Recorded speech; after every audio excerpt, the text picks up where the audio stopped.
Now, the talk this evening is about enriching your life.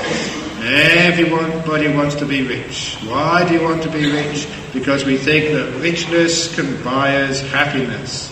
In fact, there's many meanings to being rich. You can have rich in money, but isn't it more important to be rich in time, rich in happiness, rich in friends?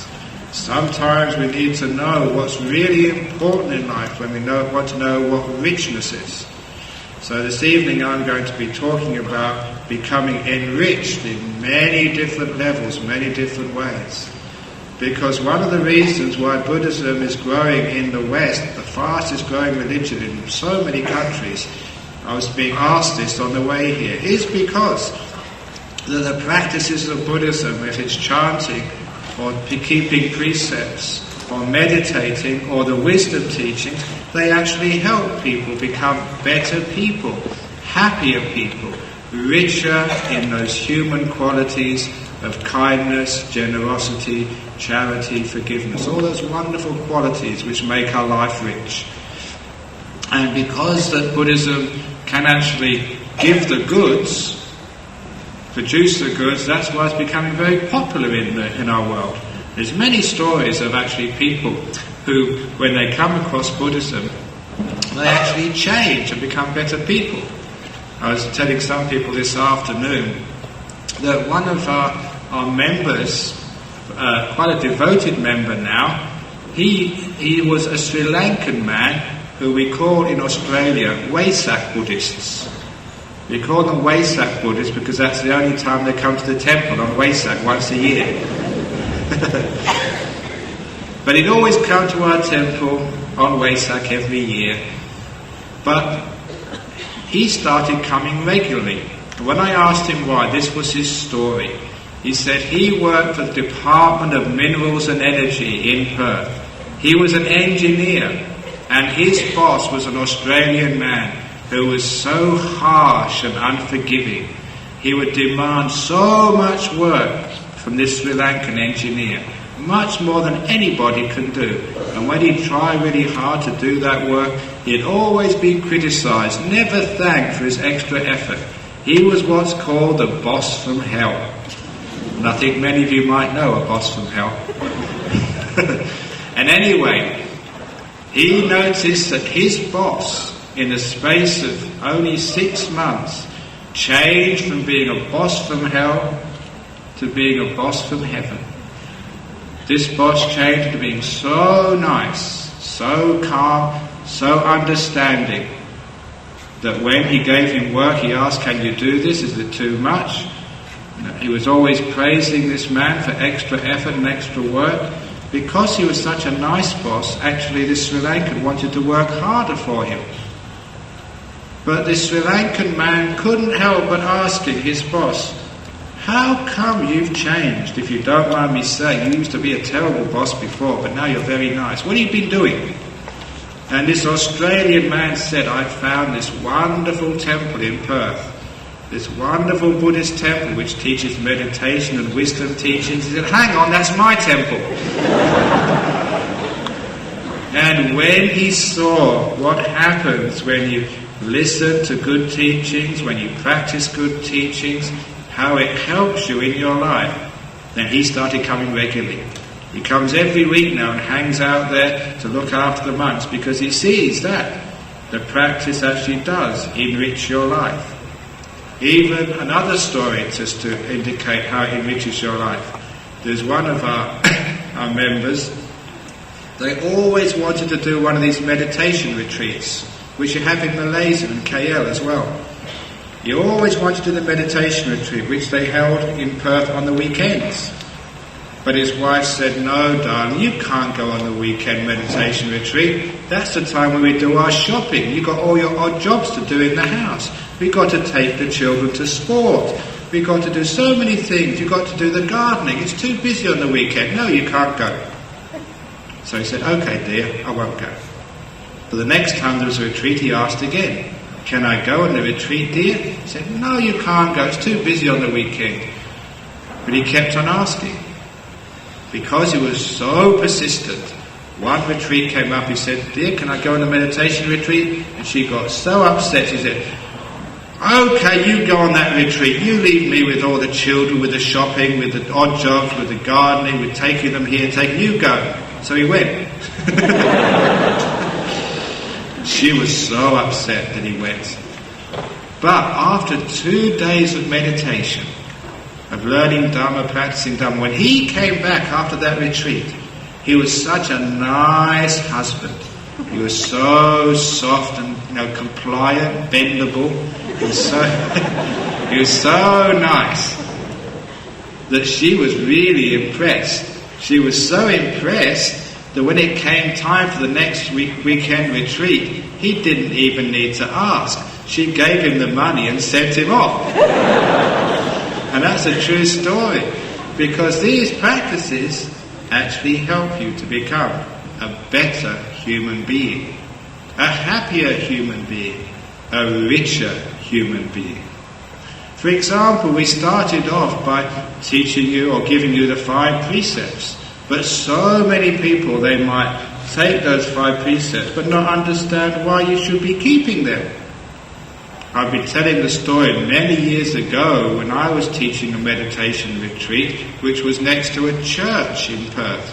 And on the Sunday morning, while I was waiting for someone to come into the interview, I looked through the window and saw these 2 Australian men who'd just been into church, and one said to the other as they were parting, "Be good." And the other man said, "No, that's no fun." And isn't it strange that people in the world think to have fun you have to be bad. To have fun you have to do naughty things. To have fun you have to break all the rules. And a lot of time people don't understand that if you want to have a good time, what should you do? Be good. If you're a good person, you have a good time. And this is, I'm going to teach you now about the meaning of the 5 precepts. Many years ago, there were 2 monks in Thailand. They were going to a dana in a person's house. This is where people offer food to the monks and make them fat. People give us so much food. I'm trying to go on a diet, but I can't do it. Because I go to people's house, they offer me so, and they want me to eat it all as well. My goodness, it's hardly mine. That's why I don't own my stomach anymore. I give my stomach to you. You can put whatever you want into it. I've given up. Called letting go. You know, one of the troubles why monks are so fat? Because they don't worry enough. Because when you worry a lot, you get thin, you get very skinny. Because we don't worry very much, that's why we get fat. But anyway, they were going to this person's house for dana, and they were waiting for things to get ready, and they were waiting in the room there. And in this house, they had an aquarium, where you keep fish. And one monk turned around to the other and said, "This isn't compassionate. This isn't Buddhist. This isn't right to keep fish in an aquarium, in a tank. It's like putting the fish in a prison, isn't it? That's putting them in jail. They can't swim wherever they want to go." They said, "This isn't fair. What have the fish done to be put in this small cage for the rest of their life? Even in our society, if we put someone in jail, it's only for a few years and then we let them loose, but not for fish in a jail. Fish in an aquarium, it's a life sentence." And the other monk, who happened to be a very wise monk, said, "You don't understand. It's much better being a fish in a tank than being a fish who's free to swim in the rivers and the lakes of the world. I'll tell you why. Because a fish in a tank, in an aquarium, is freed from so many dangers and difficulties. Think. Have you ever seen a fisherman dropping on a line in somebody's fish tank in their house? I've never seen it. I don't think they can do that. So that's the first thing. The fish in the tank are free from the danger of fishermen. Think what it's like being a fish in the wild. You might see a nice juicy worm, but you never know whether there's a hook in it or not. Because in your experience of swimming in the lakes and the rivers, sometimes you see some of your friends, your fellow fish, maybe your brothers and sisters, gulp down a nice juicy worm and suddenly they get pulled upwards to disappear from your life forever. Oh, it's so dangerous being a fish. You never know what you can eat and what you can't eat. In fact, it's so dangerous that fish have got anxiety complexes about food. Because they never know what they can eat, what they can't eat, what's dangerous and what... That's why many fish are anorexic. It's true, you know, because they're psychotic these days. They see... Eating is fraught with so much danger these days. There's so many people fishing these days that they don't know what food is safe, what isn't. But a fish in a tank, they can eat without any fear. Imagine going to a restaurant, you don't know whether it's going to be your last meal or not. Would you be able to enjoy your food? No, you get indigestion at the very least. So, fish in a tank are free from indigestion. They can eat very easily. That's the first freedom. They're free from the danger of fishermen. Number 2, have you ever seen an owner of a fish tank put fish in the same tank who eat each other? They never put cannibal fish in the same tank. But out in the wild, it's very dangerous. It's not just the danger from fishermen, it's the danger from bigger fish who can eat you. And you know, these days that it's getting so bad in the rivers and lakes that some fish don't feel safe, you know, swimming up some dark creeks at night. It's so dangerous because there's big fish lurking there. So in a tank, in an aquarium, that's the second freedom. You're free from the danger of big fish eating you. Number 3, in a fish tank, you are free from the danger of heat and cold. Because out in the wild, sometimes it gets very hot and the fish have got nowhere to go. You haven't seen ACs, air conditioners, in the lakes and the rivers. And sometimes it gets so cold. In some parts of the world, the lakes freeze over with ice. And these poor fish have got no jumpers and woolly hats to put on. They have to endure the cold and the heat. But in a fish tank, they've got the same temperature all year round, day and night. It's warm to be just right. And it is like living in an air-conditioned hotel room. You don't have to worry about the danger of heat and cold. And also, you don't have to worry about the danger of hunger. Because in the wild, sometimes fish have to go without food for days. But in a fish tank, somebody brings fish to the top of your tank 2 times a day. It's like having takeaway food brought to your house every day. You don't even need to buy it or cook it. Isn't that wonderful? So the fish in the tank are free from the danger of hunger. They get free takeaway. And lastly, whenever fish in the wild get sick and get ill, they've got no one to help them. The fish in the tank, when they get sick, their owner will get a fish doctor to come and help them. They've got free health insurance, the fish in the tank. In fact, all the doctors, they come on house calls. The fish don't even need to go to the clinic. So the fish in the tank are free from the danger of ill health. So the fish in the tank are free from so many dangers. They're free from the danger of fishermen, free from the danger of big fish, free from the danger of heat and cold, hunger and ill health. So which fish would you like to be? And this monk said, this is the same when people keep their precepts. If you live in the cage, in the tank of your precepts, it does mean there's many places in the world where you can't swim. There's many places where you can't go. There's many things which you can't do. But by keeping your precepts, you're free from so many dangers. That's why you give up the freedom to do what you want by keeping precepts, but you become free from so many dangers, free from so many difficulties, free from so much suffering. That is why people keep precepts. They're free from so many dangers.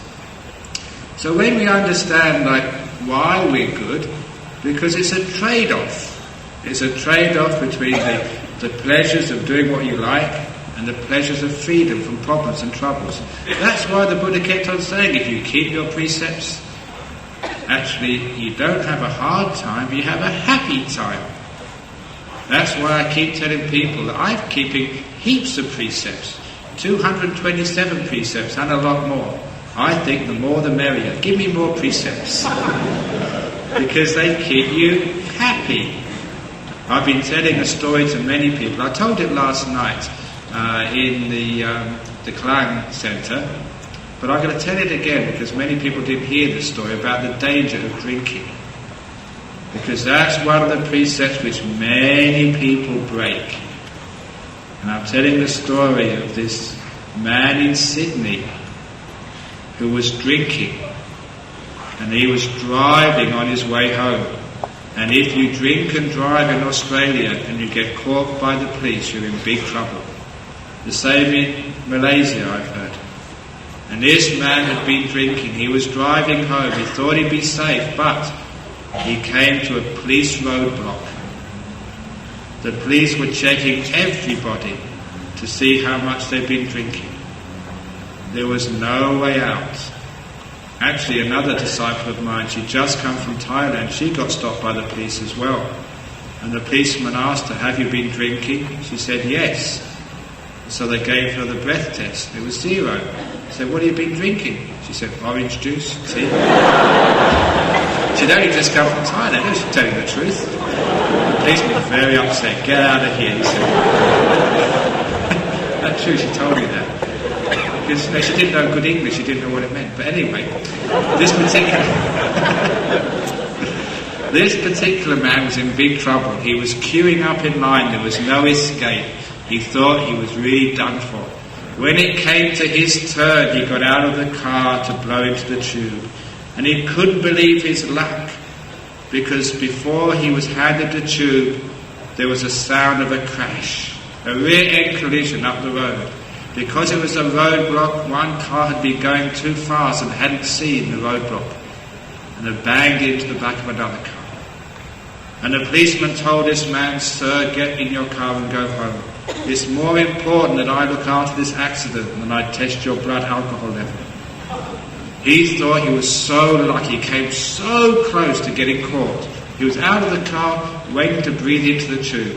Because of the accident, he could go home. The next morning, he was awakened to someone ringing his doorbell at his home.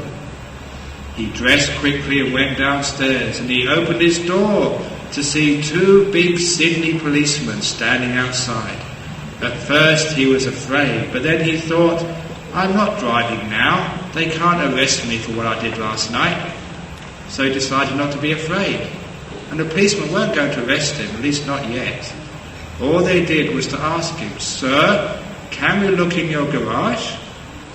He said, yes, you can look in my garage, no problem there.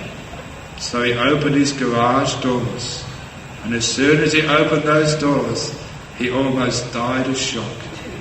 Because in his garage, it wasn't his car there, it was a police car. He'd been so drunk, and they said, get in your car and go home. He got in the wrong car, didn't he? And at the roadblock, they had an extra car, and they were missing one. So they soon traced it. Oh, he was in big trouble. So that's the dangers of drinking. You don't even know which car is yours. You get the wrong one and drive it home. And sometimes it's a police car. That's a big mistake. So that's the dangers of drinking. So if you don't drink and you keep your precepts, you can live a richer life, a happier life. People can trust you. You know, on that subject, I gave up drinking alcohol as a student at Cambridge. I started getting interested in Buddhism, and I thought it wasn't actually right to drink. I didn't know it was against the precepts, but I thought it didn't make sense. So I gave up drinking. It was a great sacrifice for me, because at that time, even though I didn't want to drink, I still wanted to chase girls. I was a young man. I wasn't born a monk. So I wanted to go to parties and dances. And I thought that if you give up drinking, especially in the West, that you would never get invited to any more parties. And that's what I expected. But the opposite was true. When you do good, you always get good results. I was actually invited to even more parties. You know why? Because they wanted somebody sober to drive them home. That was me. So if you give up alcohol, you actually get more popular. And I can enjoy myself even more. So there's no reason why you can't keep the 5 precepts. If you keep the 5 precepts, you become trustworthy, you don't waste all your money on stupid things, and you become a happier person. That's why we've got like our happiness level. Our happiness level is like the tide in the sea, like the level of the ocean. Sure, as you get waves, you get highs and lows in life, but as you keep more precepts, your average happiness level goes up. You become a happier person when you're a good person. You ask the people who you think are happy in life, you find all the happy people are the good people. That's what we mean by enriching our life, enriching our happiness quotient. Now we've got IQ, I have HQ. It doesn't mean the headquarters, it means your happiness quotient.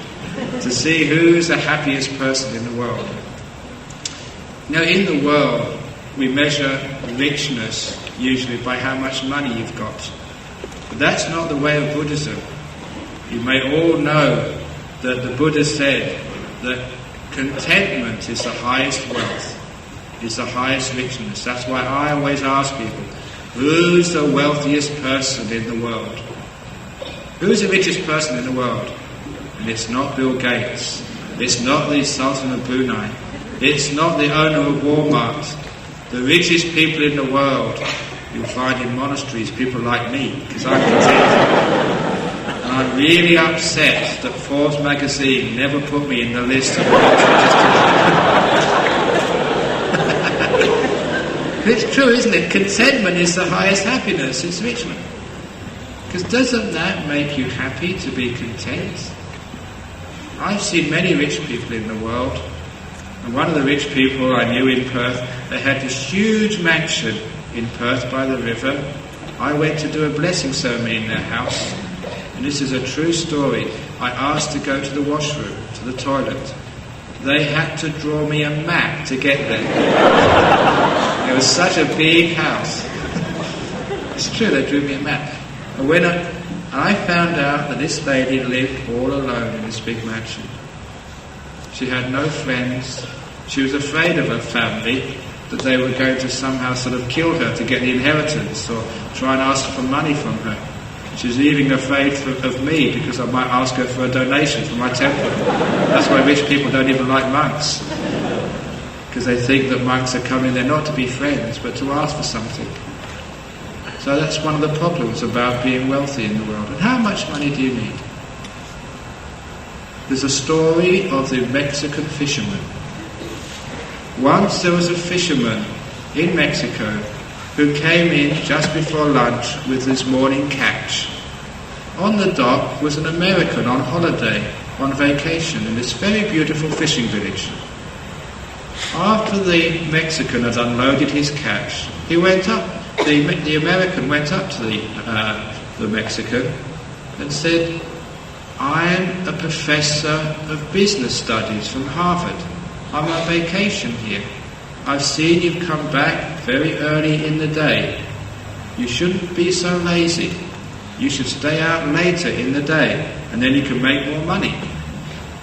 And the Mexican said, "Senor, I'm happy with what I've got. I have enough fish now to feed my family, and also to buy a few extra little bits for my family. Now I will have lunch with my wife. After lunch I'll have a little siesta. In the afternoon I'll play with my children. In the evening after dinner I'll go out to the cantina to play a bit of guitar with my friends. Life is good, I have enough." But the professor wouldn't accept that. He said, "Listen to me, I've got a free business plan for you. You stay out in the afternoon, come back late in the evening, and you'll catch twice as many fish, maybe 3 times as many fish. After about 6 months, with the extra profits, you'll be able to hire some crew. And with that crew, you'll be able to catch even more fish. In about a year or 2 years, you'll have enough money to buy a much bigger boat than this one, with all the crew. In about 3 or 4 years you'll be able to buy your second boat. And then about 7 or 8 years you'll probably have a whole fleet of fishing boats if you follow this plan. And then you'll be able to move your business headquarters to LA. And then once you move your business headquarters to LA, you can diversify into different operations. As a CEO, you can award yourself a big salary. You can float your company on the stock market and award yourself lots of stock options. And when the company does well, you can sell all your stock options and get a golden handshake which your own board gives you. You can be a multi-millionaire. I would say in about 10 years, you can have so many millions of dollars. I know this because I'm a professor of business studies. That's how we do things in the US. And this fisherman was listening very patiently. And he said, "But Signor, with all those millions of dollars, then what would I do?" You know, professors of business studies, they don't know. They never think the business plan out that far. Just making money, but what did you do with it afterwards? And the professor thought a while. He said, "Well, with all that money, you can retire. You can retire to a nice, pretty fishing village like this. Buy yourself a small boat, and then go out in the morning just to catch a few fish. You can have lunch with your wife every day, have a siesta afterwards. In the afternoon, you can play with your children. You're free. And in the evening, you can spend every evening in the canteen with your friends." And he said, "But Signor, I do that already." Now, isn't that saying what richness is in life? Sometimes we work so hard to live like poor people. Because poor people are rich in time. They've got lots of time for their family and friends. And this is what we really mean by how to be rich in our world. You do need money, that's an extreme. But you do need money, but don't you need happiness as well and time with your children? When I was in Singapore recently, in the newspapers, a young boy jumped out of his apartment and killed himself. His suicide note was in the Straits Times. It read, "I just wanted to have dinner with my mother and father once a week." And he never had time with his parents. Those parents were rich in money, but poor in time. So we have to understand, like in Buddhism, like in real life, any religion, what's really important in life. Another story of a business professor, this was a very smart one. He went to the class in the morning in the university, and instead of reading out his normal lecture, he put on the table a big glass jar. And then he started to put stones in the jar until he could get no more stones in the jar. All the students didn't know what he was doing. When he got the last stone in the jar and he couldn't get any more in, he asked the class, "Is the jar full?" They said yes. He smiled and got out some small stones. And he managed to fit many of the small stones into the gaps between the big ones. So then when he couldn't get any more small stones in, he asked his class again, is the jar full? And this time they said, "No sir, we're on to you by now, I'm sure you'll get something more in there." And he smiled, he got out some sand. And he poured the sand on top of the jar, he shook the sand, and much of the sand found its way into the gaps between the big rocks and the small stones. "Is it full yet?" They all shook their head. He got water and poured it into the jar. Much of the water went in. When he could get no more water in, he asked the class again. He actually didn't ask the class again. When he could get no more water in, he said, "What am I trying to prove? What is the point of this object lesson? What am I trying to demonstrate to you?" And one of the class put their hand up and they said, "Sir, it proves to us that no matter how busy our schedule, we can always fit something more in." He said, no, it was a business school. He said, no, that's not the point of the demonstration. The point of the demonstration is this: if you want to get the big rocks in, you have to put them in first. It was a story called Precious Stones. Whatever's really important to you in your life, Please fit it in first, otherwise you'll never get it in. It was about priorities in life. So if you want to enrich your life, you've got to set priorities. What's really important to you in life? And so often what's really important to us in life is not always money. You do need some money, but we need to have other priorities as well. Because you need your family life. Having a good relationship with your husband or wife. Having a good relationship with your children. Doing good things for the community. Doing good things for yourself. Being kind, being compassionate. Helping in the world. Keeping your precepts is important. If you realise the priorities in life, you can do many, many things. You can become much more efficient and much happier in life. For example, that even in business we waste so much time worrying and thinking about things. There's a story which I've told, which is Buddhist in flavour, but it actually came from some Russian folk tales in a book written by Count Leo Tolstoy, which I read as a student in Cambridge. It was a story of the Emperor's 3 questions. It was a wonderful story to be able to understand how to enrich your life and how to make the life good. And it was such a powerful story. It has another story in the end, which I will tack on after I told you the Emperor's 3 question stories. This Russian emperor, many, many centuries ago, wanted to get some philosophy, some religion in life. He didn't like ordinary religions because he thought they were a bit dry and dead and too serious. That's why if ever you come to our temple in Perth, we're so disorganised. If you don't like organised religion, come to us. We're disorganised religion. But he wanted to find out his own religion. So he decided that if he could only have the answer to 3 questions, then he would have all the religion he needed in life to live a happy, a worthwhile, a precious life. And those 3 questions were this. Number 1, when is the most important time? 2, who is the most important person? And 3, what is the most important thing to do? If you could have the answers to those 3 questions, wouldn't that be good for you? So the answer to the first question, when is the most important time? When is the most important time? Now is the most important time. We all know that, but we forget it, don't we? When you've had an argument with your wife, when is the most important time to say sorry? Now, don't wait for the argument to fester, because if you allow it to fester too long, you find you can't live with your wife anymore. You can't live with your husband. And it's not enriching your life, it's just enriching the lawyers.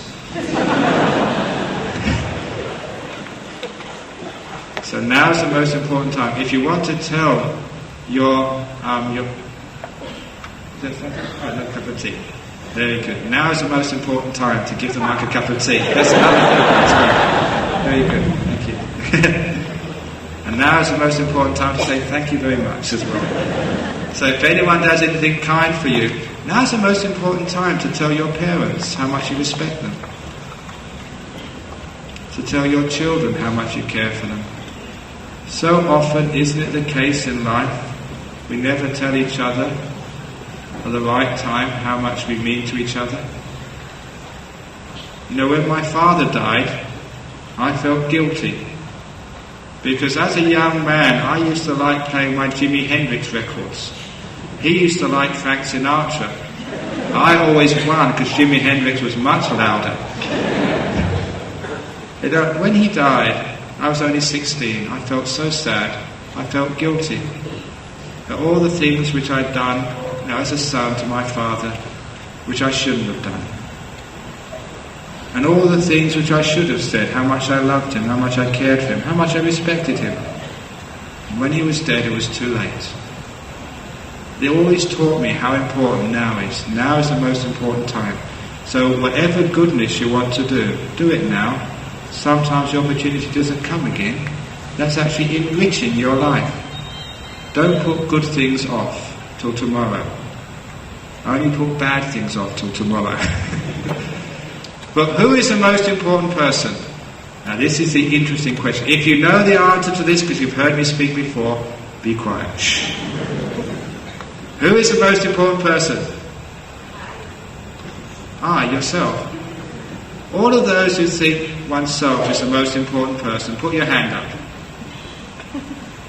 Have the courage of your convictions. Because you are all wrong. That's not the right answer. It's not oneself, that's not the right answer. This was very, very powerful. This is the heart of the Emperor's Three Questions. The most important person is the one you're with. Whoever that is. That was so powerful when I read that. And I contemplated that for days. Because sometimes in my experience I've been with, say, a lecturer at university, asking them questions. And I felt they wanted to get rid of me. I was only a small student, I had more important things to do. I was important to them. That's why they never listened. Sometimes you go up to a loved one. Know what it's like sometimes as a child you went up to your parents, you had something important to say, but they never listened. Because at that moment you weren't important. Or as a husband and a wife, you've got something important to say to your husband, and he's not really listening. He's thinking, here she goes again. Why doesn't she shut up? Doesn't she know I'm busy? Doesn't she know I'm tired? My goodness, she's so insensitive. But listen. I'm sure each one of you have tried to talk to someone and you know they weren't listening. That in that moment you weren't important to them.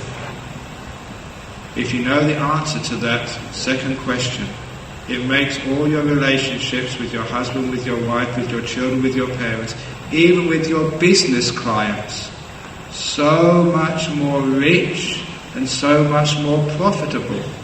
Even when you're with a client, if you can say to them in your heart, they are the most important person in the world, they will know it, that you care about them, you're listening to them, and my goodness, your business will prosper.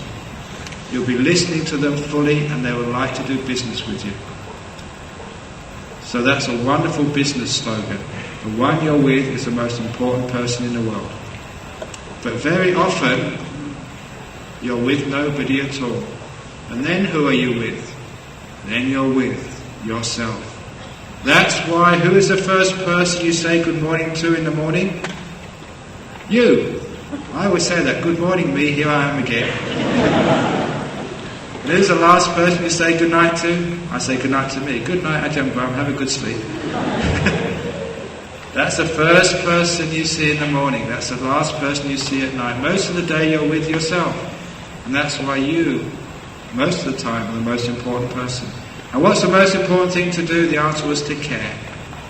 How you care, exactly how that manifests in your speech and actions, can depend upon the situation. But the most important thing to do is to care, which is between being caring and being careful. Now, I told that story, the Emperor's Three Questions, at a school many, many years ago. A few years afterwards, I got an invitation to give the keynote speech at an education seminar in Perth, where they had all the headmasters and headmistresses, all of the people in the hierarchy of the education department. I was to give the keynote speech. I didn't know why. And when I walked into the auditorium, one of the organisers came up to me and they said, "Do you remember me?" And that's a very dangerous question.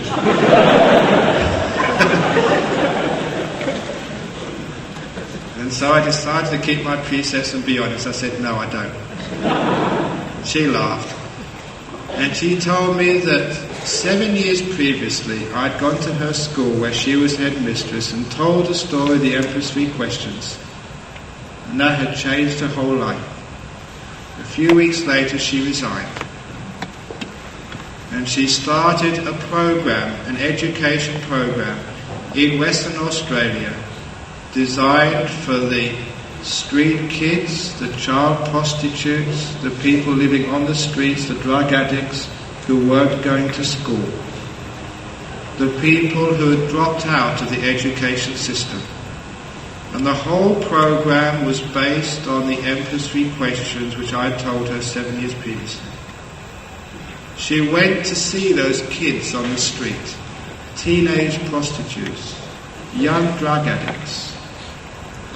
And when she started talking to them, she always remembered that they are the most important people in the world, the one you're with. And a wonderful thing happened. Each one of those children realized that someone was respecting them, that someone was giving them importance, probably for the first time in their life. They felt that someone cared. And because she gave them importance, they're the most important person in the world for them, she could listen to what they needed and getting all of that information from those kids. She tailored the education program to suit them. When I gave my keynote address, it was followed by 2 of the children who had been on that program and were sure to go to university. And oh my goodness, they gave the keynote address, not me. They said what they'd been through. They said they were living on the street. One was a boy, one was a street prostitute, who was now going to university. Saying that that was the first woman, the first person they met who made them feel important, who they knew cared for them. And that's how they responded. And it was a wonderful, inspiring event to see how something like the Emperor's 3 questions, which is basic Buddhism, basic Christianity, basic Islam, whatever, how that can change the lives of people struggling in our society, how it can change the lives of ordinary people. My goodness, if you put into practice the Emperor's 3 questions, now is the most important time. In Buddhism we call that mindfulness, in the present moment. The one you're with is important. Give them importance. Listen to them with everything you've got. If it's your husband and wife, don't think that here she goes again. Don't think that why doesn't he shut up? Please give them importance. And if you give them importance and care, you'll always be able to communicate. When you communicate, most of the problems of life will disappear. You'll be happy, you'll be well. Isn't it important for you, your marriage? That's why that when I do marriage services for Buddhists, because I know that if they get into trouble, I'm the one that has to counsel them. I make sure that I teach them right first of all, so I don't have to work so hard. I don't know why it is, that people come to monks for marriage counselling. I've never been married. Why do they come to me? But I do it anyway out of compassion. And I've always told, this is one of Ajahn Brahm's teachings, he said, if you're going to be a counsellor, you've got to be like a dustbin. So you've got to allow people to dump all their rubbish in you. All their marriage, their financial problems, their personal problems. Oh, I just listen here, yes. Just receive it all and be a dustbin. But he said, if you're a counsellor, make sure you're a dustbin. This is the most important part of being a counsellor, being a listener. You have to be a dustbin with a hole in the bottom. So you don't keep anything. So it just goes in, and when you walk away, you leave it there. You don't take it with you. So that's being a dustbin with a hole in the bottom. That's being a good counsellor. So when there's people, who are having trouble in marriage, I always teach them Buddhist principles, like a forgiveness. I've been telling people a lot this recently. Why is it that you spend so much time, so much care choosing your partner in life? Sometimes you go out with them for months, sometimes years, before you decide to get married. You spend more time choosing your partner than you do choosing your house or car. Some people even test drive before marriage.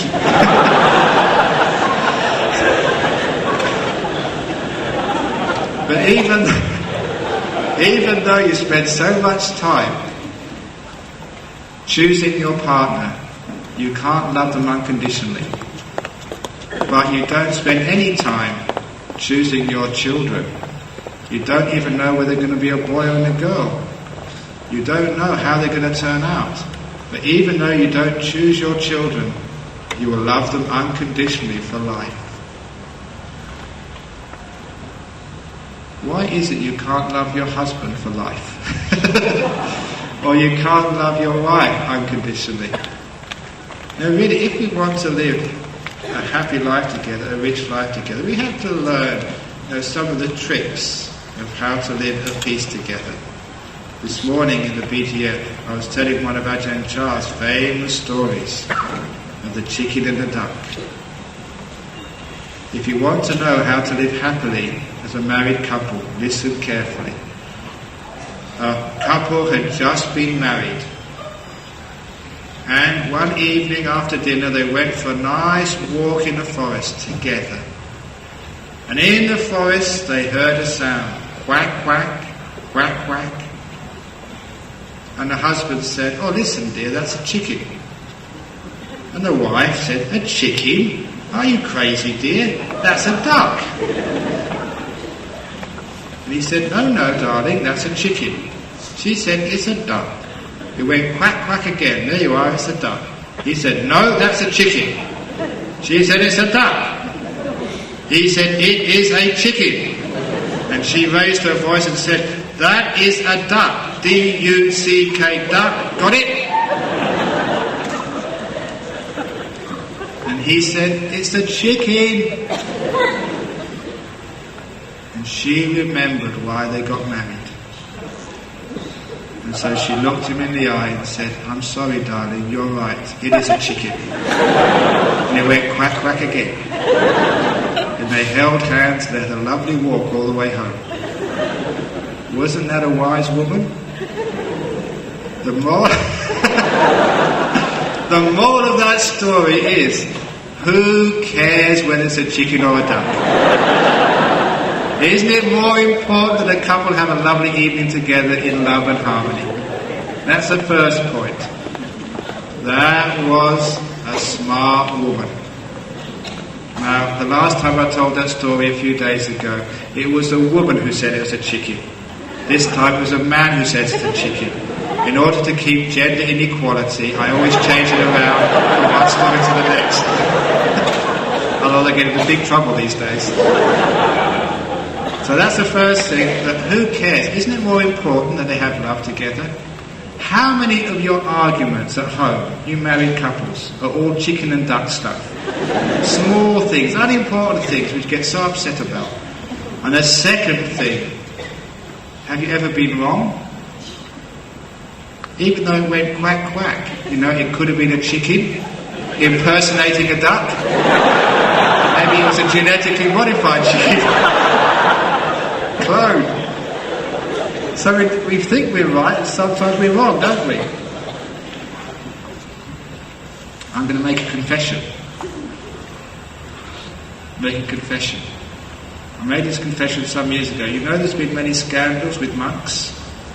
Many scandals. I'm going to confess now that many years ago I spent some of the happiest hours of my life. Some of the happiest hours of my life in the loving arms of another man's wife. We even kissed. It was another man's wife. That woman was my mother.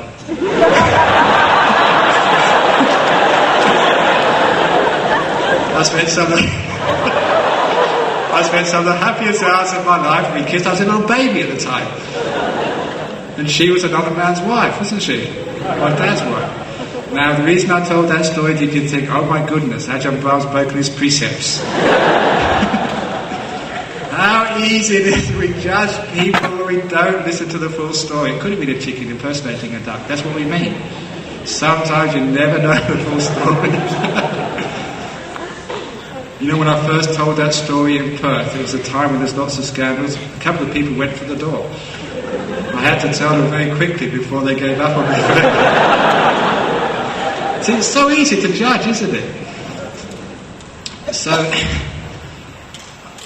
about a month ago in Perth, we were having a fundraising ceremony, and a woman came up to me, and she reminded me I'd performed her marriage ceremony 15 months before. And she came to thank me for saving her marriage. Because she said for about 9 months she was always arguing with her husband, but the argument was always one-sided.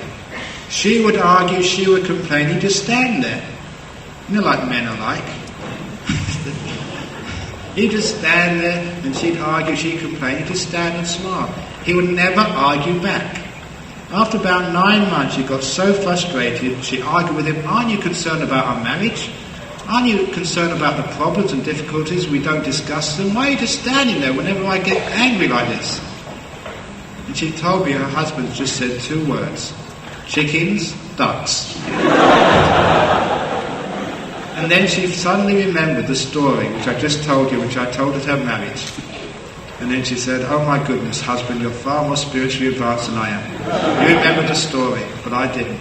And from that time on, she remembered the story, so they never had an argument since. Isn't that wonderful, how marriages can be saved by chicken and ducks? So this is actually enriching your life. Doesn't that make common sense? That's why so much of religion is like common sense. But we need to be reminded of common sense so we don't make mistakes. It's all about compassion and kindness. It's all about acceptance. You know that these days in the West and here in Malaysia, many people commit suicide and get depressed. That's why I tell another story of Buddhism, of compassion, of acceptance, of wisdom, so we overcome our depressions. This is one of my favourite stories of my brick wall.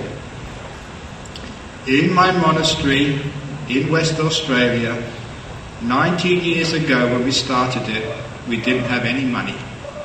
We were in debt to buy the land. And it was a big block of land with no facilities at all.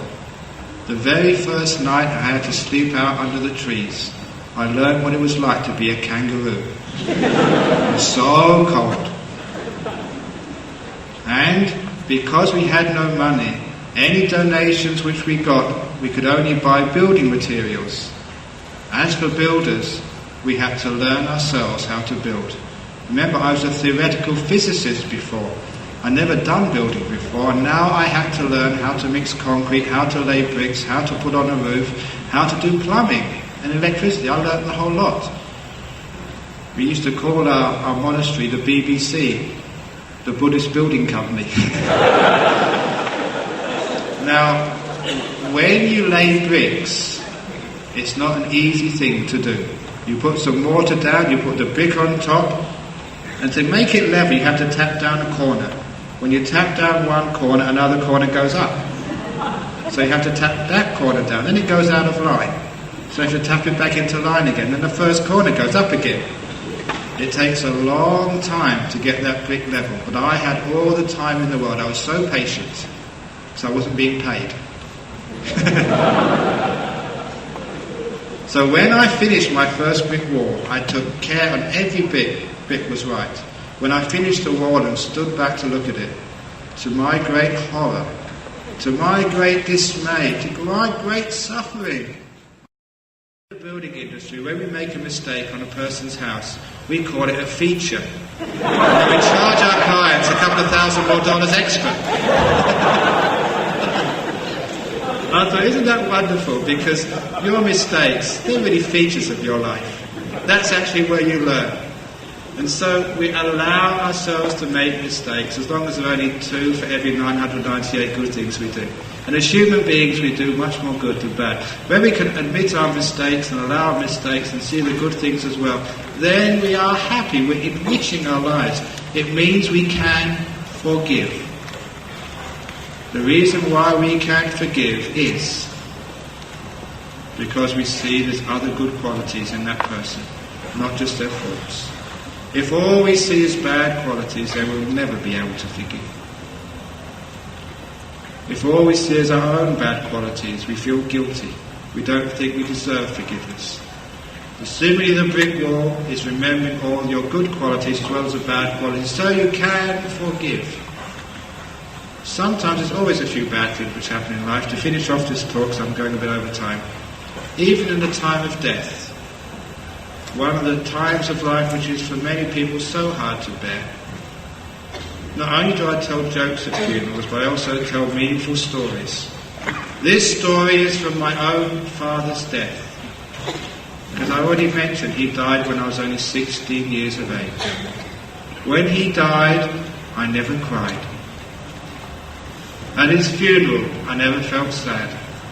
To this day, I've never felt grief for one moment that my father died. You know why? Because I had a Buddhist attitude to life and death. To explain it, I give a story from my own life growing up in London. As a young man, I loved music. All types of music, from rock music to folk music to jazz to classical music. And growing up in London was a wonderful place if you love music. I saw some of the great orchestras in the world, some of the great bands, some of the great musicians. I saw Led Zeppelin's first concert. Once I went to a pub in North London and there was a band playing, only 6 of us turned up to watch. And the lead singer was called Rod Stewart. Only 6 of us watched him. They still played. It was a great place to grow up if you love music. But I always remember when the concert was about to end, we'd all stand up and clap and shout for more. Very often, the orchestra or the band would carry on for a while and play a little bit longer. But there'd always come a time when the orchestra had to pack up their instruments and go home. And so did I. I always remember the night time in London. There's always been cold. It always seemed to be drizzling with very fine rain. It wasn't either raining nor not raining, it was halfway in between. It was miserable. It was cold, gloomy and wet as I went outside those concert halls.